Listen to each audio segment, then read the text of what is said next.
Salut tout le monde, ici Philippe Michaud pour le blog de Best Buy. J'espère que vous allez bien. Aujourd'hui, je vous parle de la friteuse à air chaud de 5 litres d'Ultima Cosa. C'est une friteuse dotée d'un panier de cuisson sur le devant qui va vous permettre évidemment de préparer une foule d'aliments.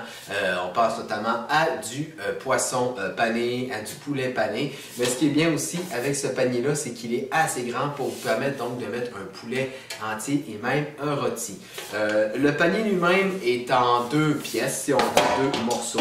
Vous avez ici le panier, si on veut, dans lequel vous allez mettre vos aliments, et ici le plus grand panier. Évidemment, on va utiliser les deux paniers pour faire fonctionner la friteuse à air chaud. On va mettre le panier de cette fonction-là. Pourquoi deux paniers? Tout simplement pour faciliter le nettoyage de l'appareil et permettre une cuisson plus uniforme parce que vous avez dans le bas des trous et entre le plus grand panier et le plus petit panier, vous avez un petit espace qui va permettre à l'air de circuler et d'avoir une cuisson plus uniforme. D'ailleurs, cet appareil-ci est doté de plusieurs programmes de cuisson. On a le programme, par exemple, garder au chaud, donc qui permet donc de garder au chaud, de réchauffer, de garder au chaud nos aliments, donc lorsqu'ils sont cuits. On a le mode frites, le mode steak, le mode poulet, le mode poisson, le mode légumes, le mode bacon, le mode crevette et le mode rôti. Également un mode de préchauffage que je vous recommande quand même d'utiliser, donc comme avec un four, ça permet donc d'avoir une température de cuisson optimale lorsque vous allez mettre vos aliments. Cet appareil-ci donc est doté dans le haut d'un panneau numérique et c'est de là que vous allez pouvoir sélectionner vos différents modes. Ce qui est bien également, c'est que vous pouvez pour chacun des modes, des programmes de cuisson, changer la température et le minutage. La friteuse à air chaud d'Ultima Cosa, donc ce modèle-ci peut aller jusqu'à 400 degrés Fahrenheit.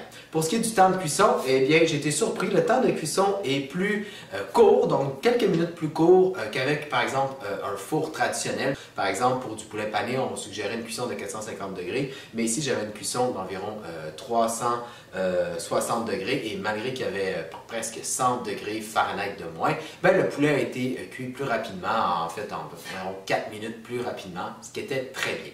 Alors, à qui s'adresse cette friteuse à air chaud? Je dirais aux couples, aux petites familles, aux personnes seules. On peut quand même faire cuire une grande quantité d'aliments. Pour les frites, par exemple, on peut faire cuire jusqu'à 900, peut-être même 1 kg de frites surgelées dans le panier, donc c'est bien. Par contre, étant donné qu'il y a juste un panier, qu'il n'y a pas de petite tablette, on peut cuire qu'un seul type d'aliment à la fois. Donc, si vous voulez faire cuire, par exemple, des croquettes de poulet avec des frites, vous allez d'abord faire cuire les croquettes de poulet et ensuite les frites ou vice-versa. Donc, j'aurais peut-être un petit bémol, ou vous pourrez utiliser en tout cas une deuxième méthode de cuisson. Par exemple, vous pouvez faire cuire votre poulet au four, si vous le désirez. Aussi, ce qu'il faut savoir, c'est que cette friteuse à air chaud utilise qu'une faible quantité d'huile. En fait, vous n'êtes même pas obligé dans la plupart des cas, je parle en tout cas des aliments surgelés, d'utiliser de l'huile. Par exemple, à la maison, je n'ai pas utilisé d'huile pour les frites surgelées, du poulet, tout ça, et c'était très croustillant. D'ailleurs, les aliments sont très croustillants, je dirais même qu'ils sont plus croustillants qu'une cuisson au four. Ça peut être même comparable à ce que vous aurez comme résultat avec une cuisson à l'huile, mais les aliments seront beaucoup moins gras parce que, évidemment, vous allez utiliser peu ou pas d'huile du tout. Alors voilà, c'est ce qui fait le tour de cette vidéo. Et puis comme toujours, si vous avez besoin de renseignements supplémentaires, je vous invite à lire ma critique complète sur le blog de Best Buy. C'était Philippe Michaud et je vous dis à la prochaine!